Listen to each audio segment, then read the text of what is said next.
his daughter throw soft shadows on the water in the night.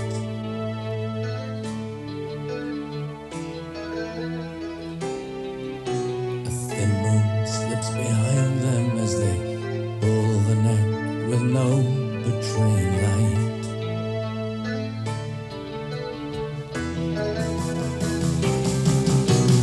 Later on the coast road, I meet them and the old man wins a smile.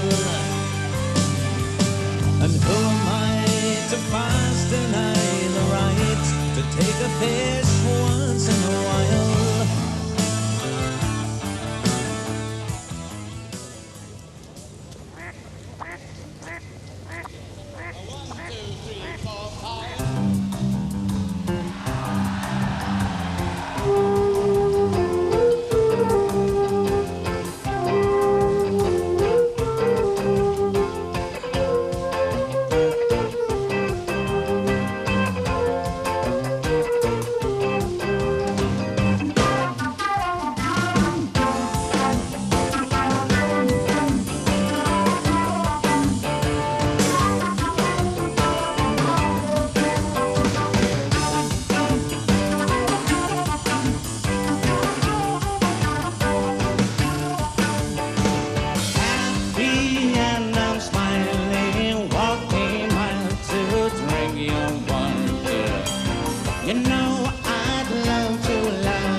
Otherwise, if I haven't drank the beer, I'm going to stop playing. Okay. If he tries to hold it, I try to drink it, it's going to go all over. I'll just hand it to you. Yeah, but I won't take it straight away. I'll go, and then I'll go.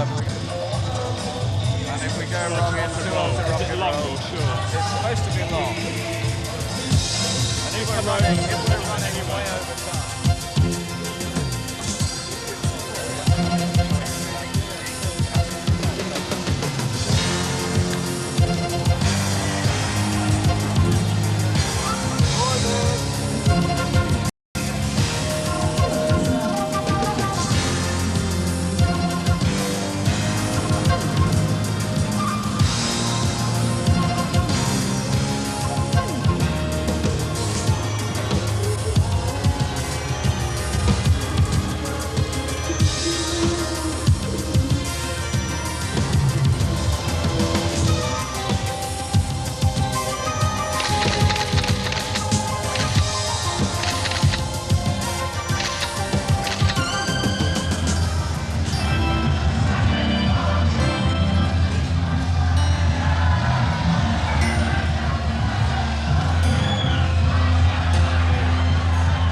Somebody?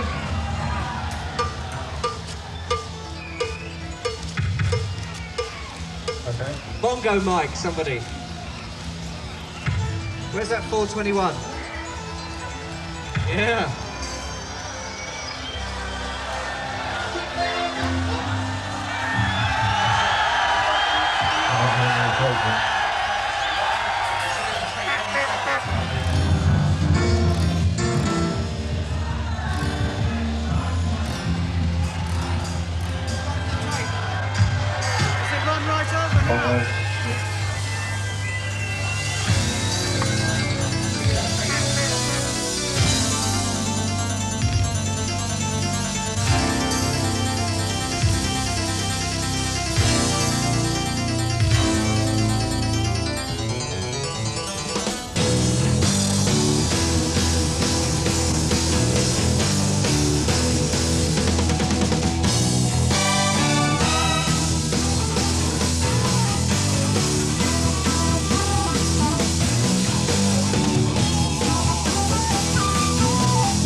still got restrictions.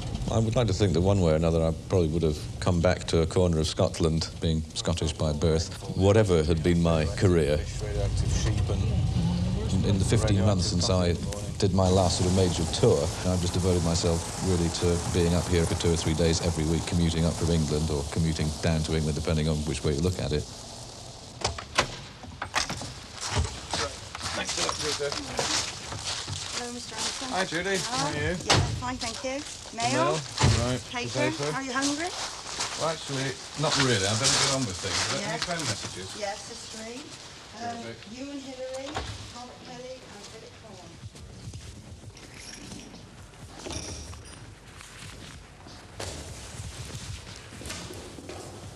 To buy the estate wasn't so terribly expensive, but it took a lot of very serious thinking and soul-searching about the sort of commitment that I would make.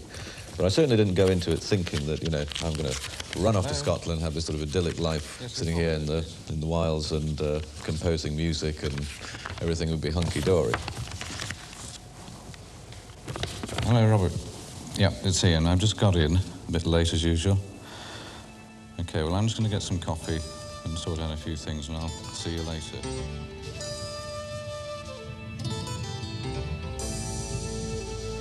Strathaird Estate is basically a peninsula of something like 15,300 acres or thereabouts, which takes in on its northern boundaries a fair chunk of the Black Coolins. These days, I should think half of the residents of Strathaird Estate in the summer are actually holiday home owners. I suppose there are something like 50-odd crofts here. There's nothing like the permanent crofting community that there was, and indeed a lot of them no longer really actively, individually work their crofts. The estate farm is really only about 350 acres of sort of in-by land and hill grazing over another few thousand acres. 6,000 acres of it are probably pretty vertical.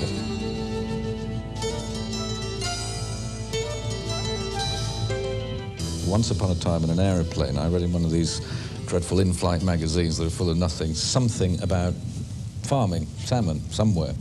And that must have caught my overtired imagination on the way back from America or something, and just sounded like an interesting and slightly revolutionary thing to do. I've always been keen on farming, notionally anyway, even in a traditional agricultural sense, but the idea of alternative farming something a bit more romantic and a bit more risky, sort of caught on. So when this estate came on the market, I managed to make a successful bid for it, basically predicated on the fact that there was a suitable or an apparently suitable sea loch, which looked like it would be a workable environment for rearing salmon.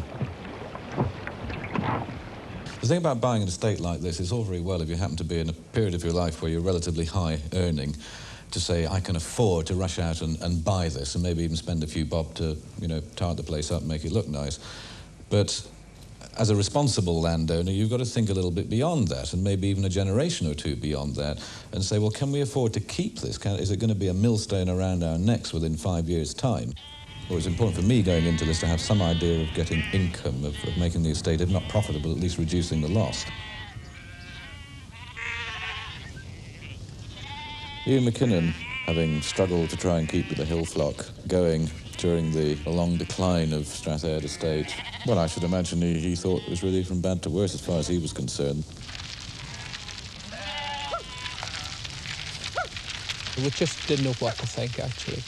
I can remember a comment made at the time was to a neighbour of mine was probably we'll end up growing poppies it was in the garden by the Kilmarie house, actually. So that was sort of the flippant comment made at the time, but you look on a pop star as somebody, you know, that's really not got an awful lot of go in him, but I couldn't say that about Ian at all when he came on the scene. He's a good farmer.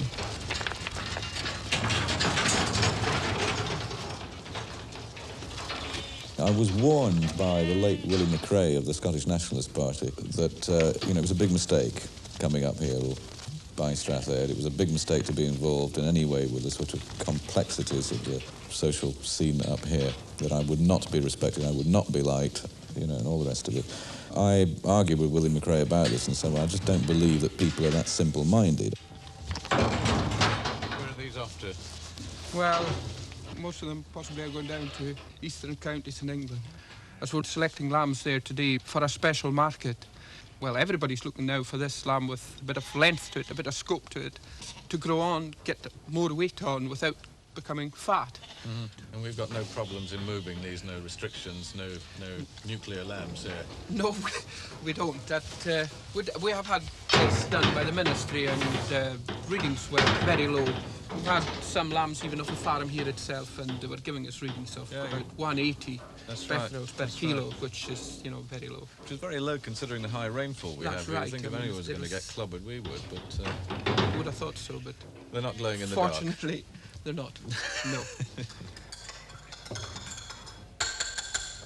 He's taken a fair interest in the running of the estate. He's been to the farm, practically every week. In this past year, I just don't know how he can carry on, doing as much travelling as he does do. That's a good thing about Ian, is he's not sort of an absentee landlord.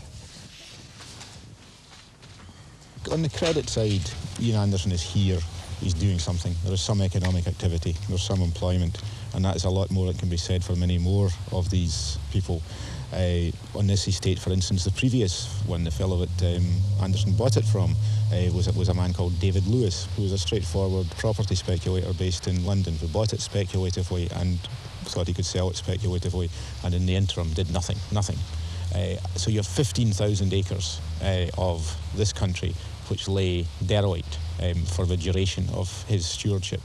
Brian Wilson's got nothing on me when it comes to, running around and pointing the finger at some, scum of the earth who are still, landed gentry around Scotland. It really annoys me to see run down. I mean, they refuse to give up. They refuse to quit and call it a day. That's what really gets my goat. Rural communities should not be subject to that lottery, that every time an estate changes hands, the lottery begins again of whether it's going to be just yet another useless parasitical figure, or whether it's going to be someone who perhaps in the short term, perhaps for amusement, perhaps for serious and decent purposes, is prepared to invest in it. The last few years I've been doing part-time on the estate, gathering and dipping and all that, bits of fencing. A lot of them probably won't know me yet. They just know of him as Ian Anderson. Probably a lot of them haven't met him. Be quite a few that haven't. Most of the younger ones, I suppose. What about the older folks in Elgor? I don't think they'll ever have met him. They wouldn't. I don't suppose they would be interested anyway. Landlord would be a landlord to them. I think just no matter who it was just a whole one to them. It's pointless getting really self-conscious about this thing about being the laird and the crofters being your tenants who pay your rent and all that. I mean, it's no big deal. But I mean, I'm sure it's no big deal to them either. I mean, it really isn't. We tripled the rents a few years ago. For the first time, the rents went up from an average of about £4 a year per croft. We put them up to an average of about £12 per year per croft, because we decided that rather than not collect the rents, that we would make available from the estate every year a sum of money equal to the rents that we'd collected to be used on something for the good of crofting. Somebody else might say, well, you could afford to give them $20,000 a year or build a new village hall or whatever else. They wouldn't respect me for that.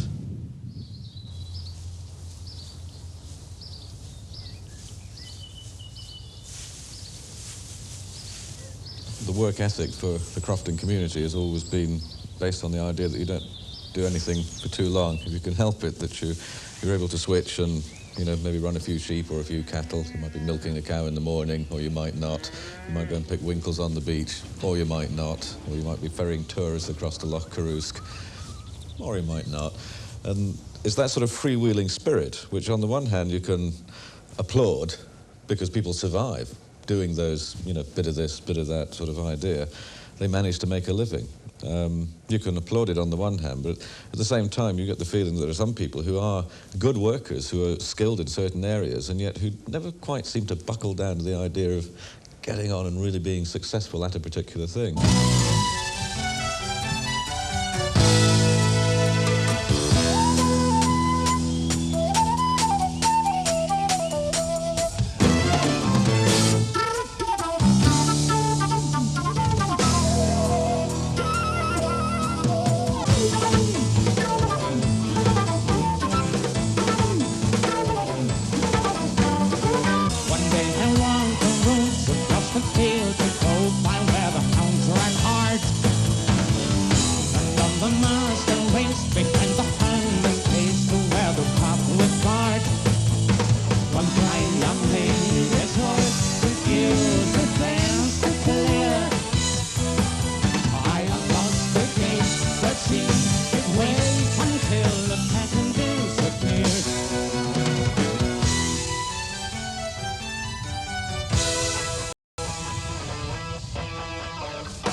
Hi Robert, how are you?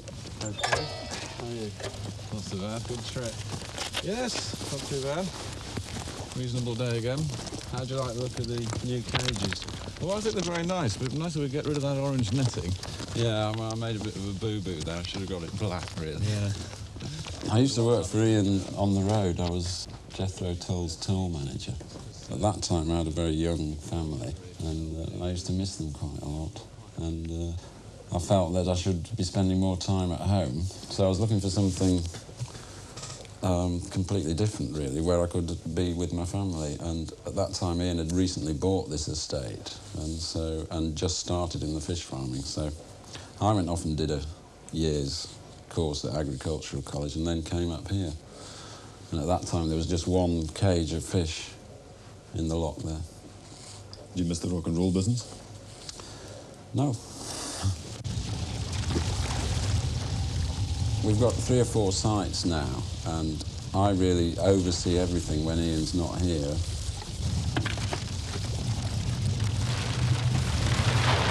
We're almost halfway through an expansion programme. We've set up 2 new freshwater sites this year and 1 new seawater site. By the end of next year, we should be doubling our production of salmon for the market, which will be about 200 tonnes, and producing 500,000 smolts. Right, Rob, we've got a couple of applications that come through to me at the house. Yeah. People interested in... Oh yeah, I know that girl, so we could... I could have a word with her, see what she's looking for and see if she's suitable. That's right, because, I mean, again, it depends. I mean, presumably she's looking for something full-time. You can explain to her sort of what the potential might be. This one is he's 34, is he, from Achnaklurch? Yeah, he's got a degree in agriculture. That's right, and he's got no background at all in fish farming, but I spoke to him on the phone yesterday. As he puts it, he's only 100 yards up the road. He's actually the 4th house down in the Crofting township, so he's probably only a couple of 100 yards actually away from the site. Right, so that, from an emergency point of view, even if he's off duty, he's obviously going to be very close to deal with things. And if he does have an agricultural degree, presumably some practical experience to back that up, he may be of the right sort. We always set off by trying to advertise any local job locally. Where you've got a site manager, he's got to have at least 2 or 3 years practical experience of running a fish farm. The chances are he is going to come from somewhere else, maybe not from England, but probably somewhere else in Scotland.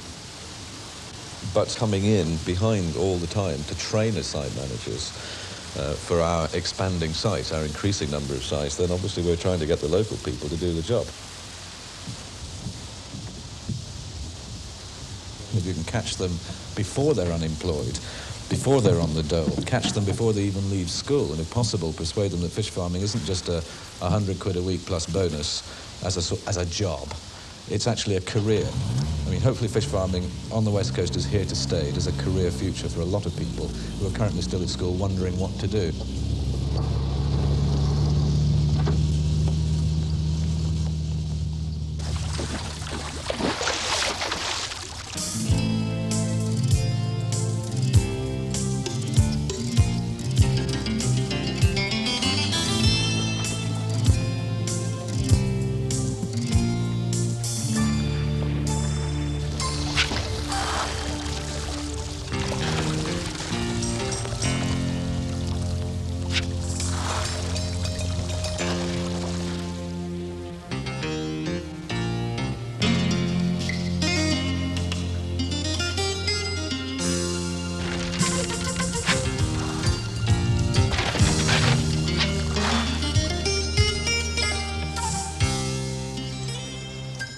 thing that most people find slightly amusing is the idea that somebody who's been involved in rock and roll and spent time treading the boards and leaping up and down in front of 10,000 people a night or whatever it might be should be doing something seemingly totally opposed, not just as a hobby, but as a serious pursuit.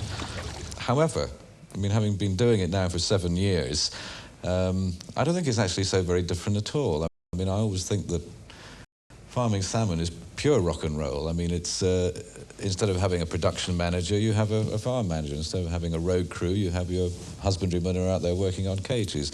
It has the same sort of glamour and excitement and bustle about it, and the same degree of risk at the end of the day.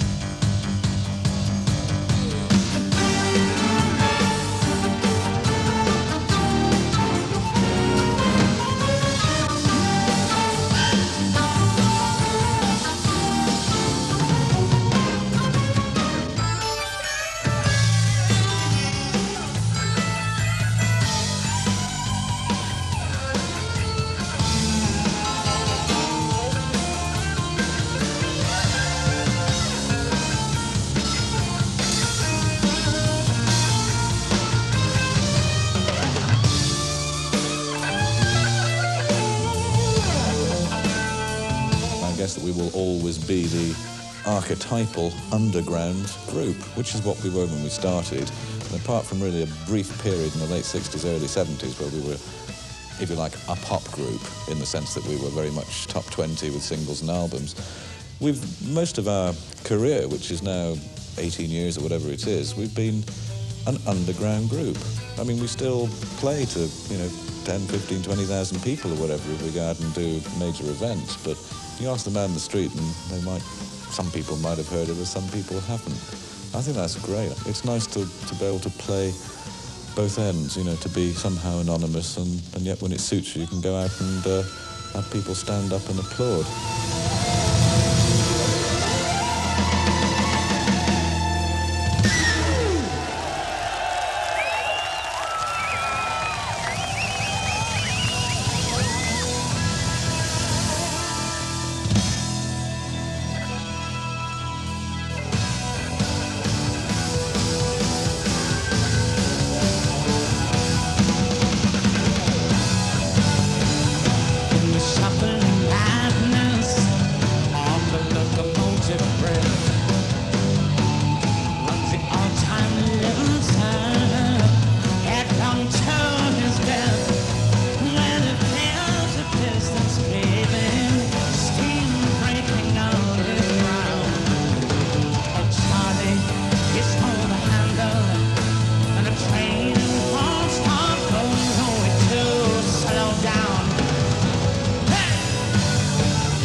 So when is Christy coming home?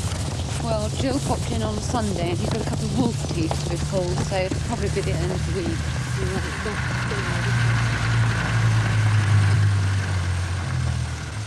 I was in New York towards the end of an American tour.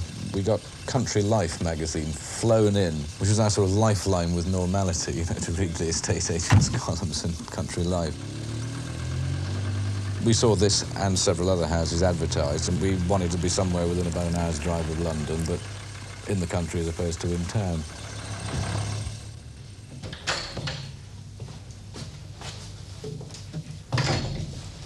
We went to look at 3 or 4 houses. This one seemed okay, and we bought it. And we didn't really expect to stay here for more than a couple of years, but one thing leads to another, you know, like babies, and we've sort of just been here ever since. Hi there. How are you? I'm fine. What have we got? Good.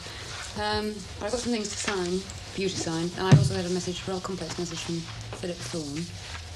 And, Well, shall I do these? Because yeah. I'd better crack on at the studio job. Hang on. I need to sign those 4, A, B, C, D. That's right. Right. What are they, by the way? What am I signing? It's, Oh, no, don't tell me. Don't tell me. Has Philip called you about that thing on the dam? Yes, he has. I've got the message there. Oh, great. It's quite complicated, though. That one. Fine. That's urgent. Yeah. Right. I'll be in the studio, okay?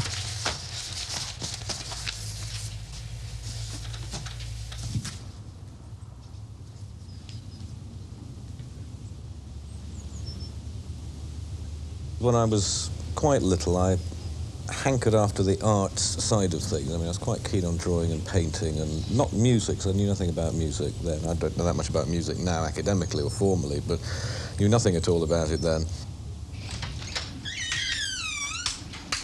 Having got into the science stream, you know, in my secondary education, I really didn't know which way to go.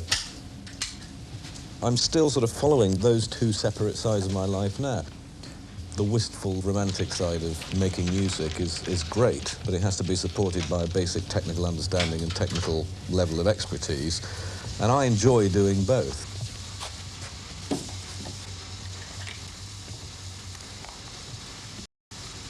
I hate to work with other people. I'm doing my bit, the vocals or whatever. If I'm sitting here, I just love to be in the room by myself. 1, 2.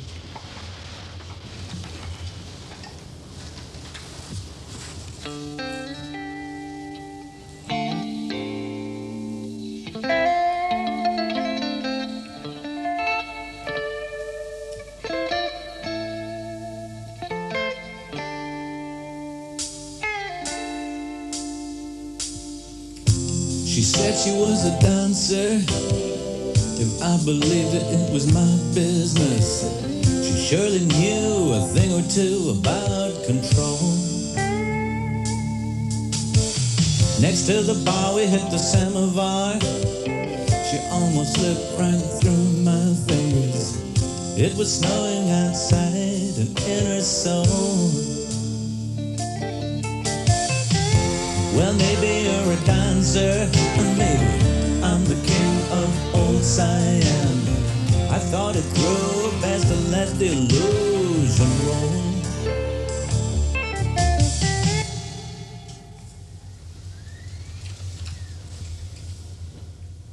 And maybe I'm the king of old Siam.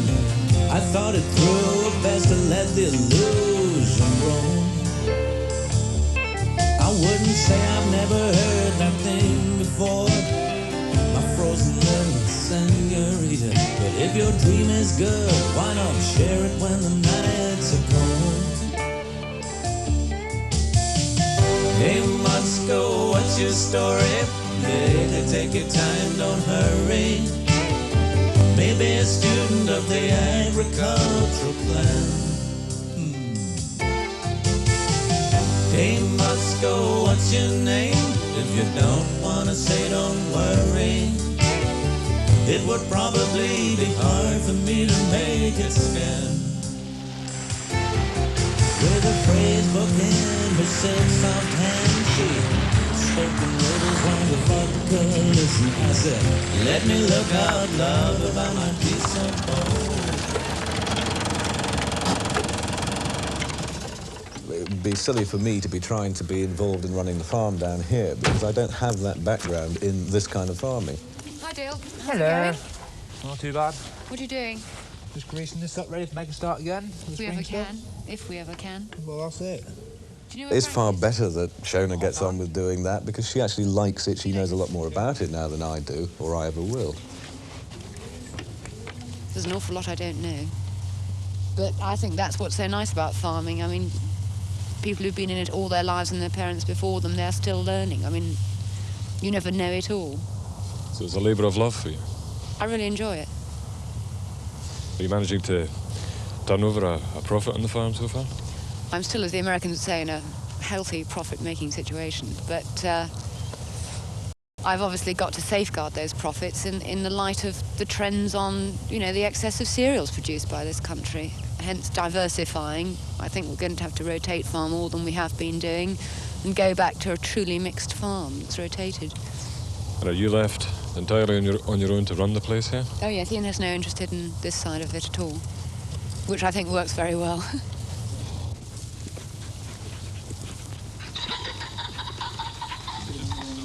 I enjoy having guests to shoot, and we also have to look at alternative means of utilising our land. We sold this last year, only a couple of days. We'll probably sell 4 days next year, of very good high pheasant sport. Are these guns, will they be walking back or are they staying here? Well, Tosh is coming up, he'll have to come up here, right? And then he's taking the second dog leg, there's a dog leg here, right? And then the next dog leg, that's where he'll stay. Right. The rest of the guns will take that position. Okay, because I don't think he knows that. He thought he was standing, because I said, I assume you'll be walking up here. The driver started, said, no, I've been told to stand here. No, he hasn't. Anyway. He hasn't. Not yet. I said, you do what you've been told. I said, no, leave me out of it. The peg is up on the second dog leg.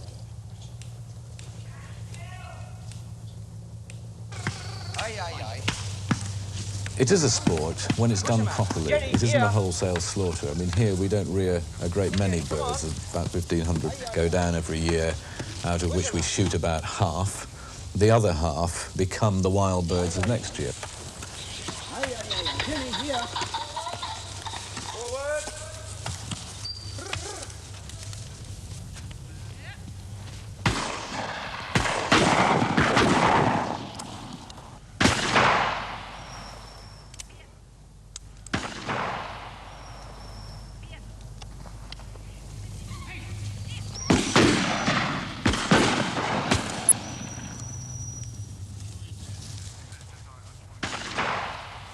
I suppose they either sit very, very tight or they just run on through. That's right.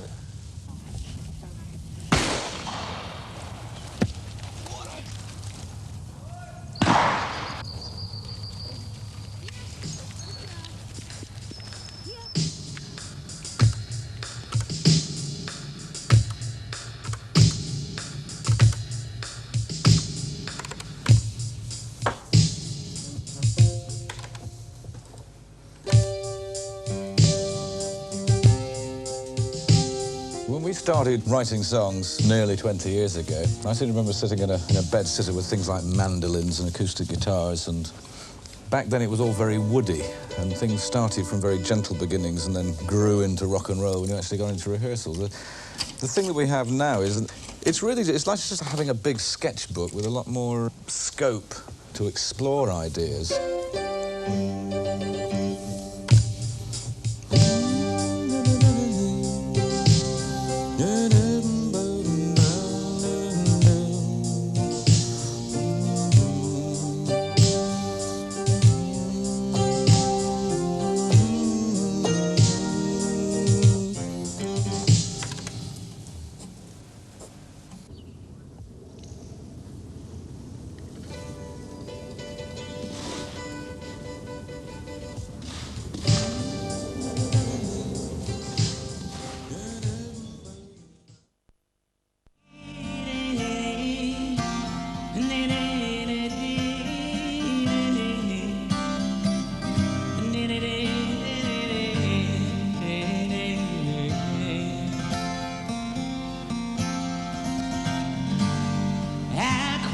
My friend, don't you start away uneasy, or your poor old heart, you see, it's only a me. Oh, you know it's only a me. Wait!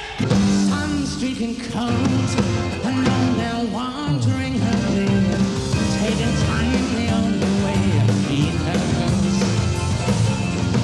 Black hurting man as he bends to pay.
it's Ian Anderson here.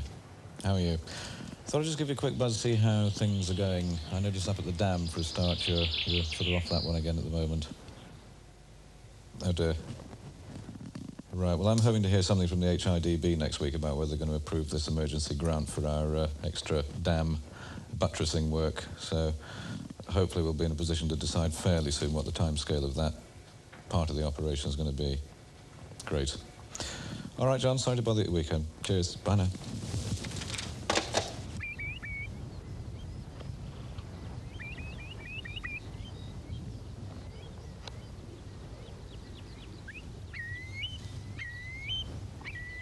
The commitment to the hill farm as part of the commitment to the estate as a whole has to be continued resolutely through thick and thin. We obviously face in hill farming an obvious downtrend at the moment in terms of the possibility of even breaking even, which we just about managed to do.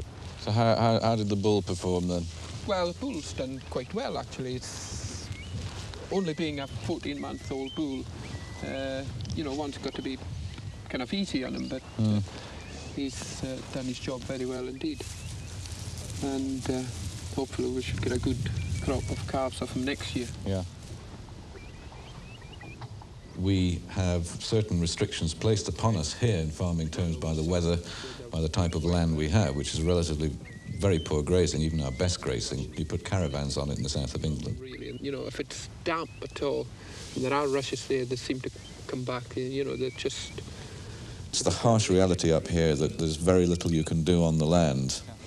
There's not much room for the flexibility that you need in order to keep pace with the changing demands of the market. The shelter belts up here, I mean, these are obviously going to be uneconomic to plant up again in that sort of configuration. I mean, for a start, they're going to have to be clear-felled at some point to make it viable to take them out at all. There'd be something going for getting trees in there on the far side of that plantation at the moment. Something that, you know, would have a couple of years up before you clear-fell what's there. At least it would give you a start on you know, new shelter. Well, whatever happens, we're going to have to wait and see what the next round of grants are going to be like before we can make up our minds where to move. That's right.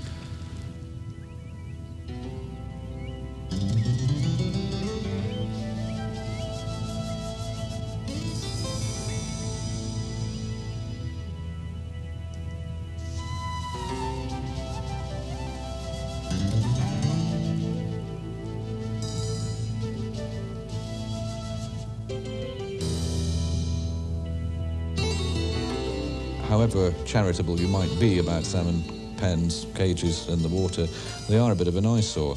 Being rather geometrical shapes in the water, they don't look that pretty. So, I mean, that's the way they affect most people in the most direct way. It's just the fact that it's a visual sort of impinging on a view that they've taken for granted for years and years and years.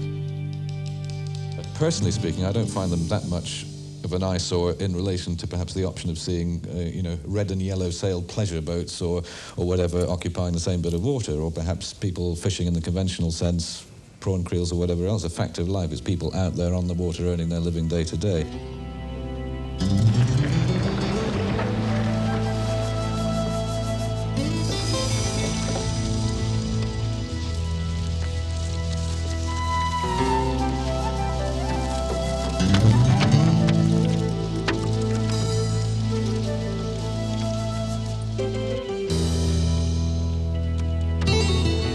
We actually do have the right environment for growing North Atlantic salmon. And we can actually grow better than it seems anybody else in the world can do it. So Scottish salmon really is a very exciting thing to be involved in.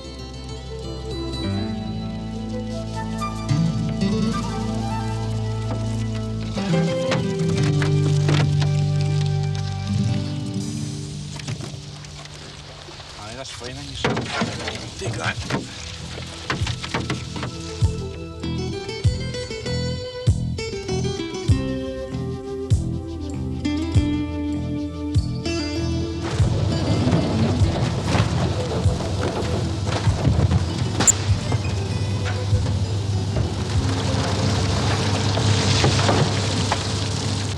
We have considered processing salmon on Skye, but I think given the expansion that we're undertaking in salmon farming, we need something a bit more central and something a bit better able to deal with the tonnage throughput that we would have 2 or 3 years down the line. But we chose to have an all-Scottish sort of setup. So Inverness was the choice back in 1982, and I think it was the right choice. If it wasn't Inverness, it could only have been in London.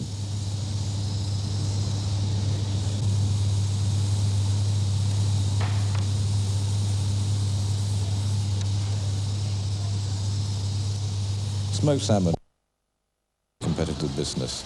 We can't supply a single hotel or a single little restaurant or delicatessen in London the way the London smokers can, so we tend to deal more in bulk. So we supply people like Harrods and Selfridges, and probably we will continue to base most of our sales on the export trade. That's really the biggest growth area, particularly in the US, where they don't really know yet what smoked salmon is.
It's a sobering thought that this particular site has probably been the centre of human habitation in this particular area for about 3,500 years now, starting with the Neolithic people who built their burial mound just 100 yards up the river there.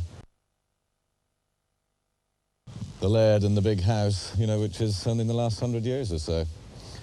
But the 3,500 years of people being born, living and dying around this particular area, I mean, must leave behind some kind of a trace of presence. And I'm not one for spooks and bogeymen, but I can remember fishing up the river just by the Beakers people's mound, and one night, probably about 10 o'clock as it was getting dark, and I was with my big black dog who was at my side, and suddenly every hair on the animal's back shot up, and he slunk back across the bridge, and he would have, I mean, whatever I did, he would not come back to me, and just the house.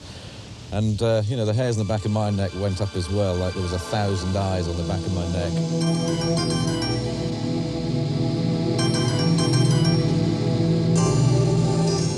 It is terrifying sometimes. Probably not terrifying, but sort of awe-inspiring in the sense that you really do feel you've got those people watching over you, you know, to see whether you're doing right or doing wrong.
What motivates me is not actually this environment per se, but it's the very stark contrast between this way of life up here and the way of life in the south. I mean, my way of life doesn't change that much, but it's what I perceive around me that's obviously different. I suppose I recharge my batteries, not so much by actually being here, but by coming here and by going back again. It's the physical movement from one place to the other that I find stimulating.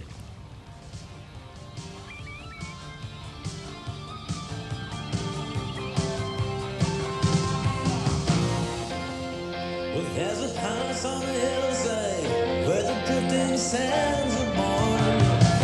They found and let the slow tide wash me back to the land where I came from, where the mountain men are kings, and the sound of the Bible counts for everything, where the real mountain men are kings, and the sound of that Bible counts for everything.